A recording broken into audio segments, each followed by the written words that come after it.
حياكم الله متابعين. هذا عندنا كنتور ابو 4، طبعا صبغ ابيض يطعم في اسود.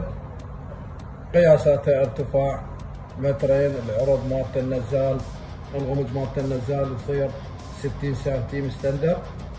العرض مالته 2.5 متر. طبعا الظهر شتشوبه برغي دفن. تفاصيل هذا اول خانه طب قصير داخل خانه صاج،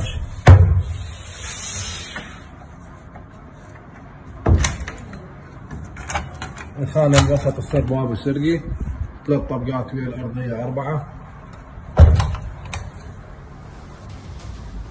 الخانه الاخيره 3 طبقات تصير ويا الخانه 4.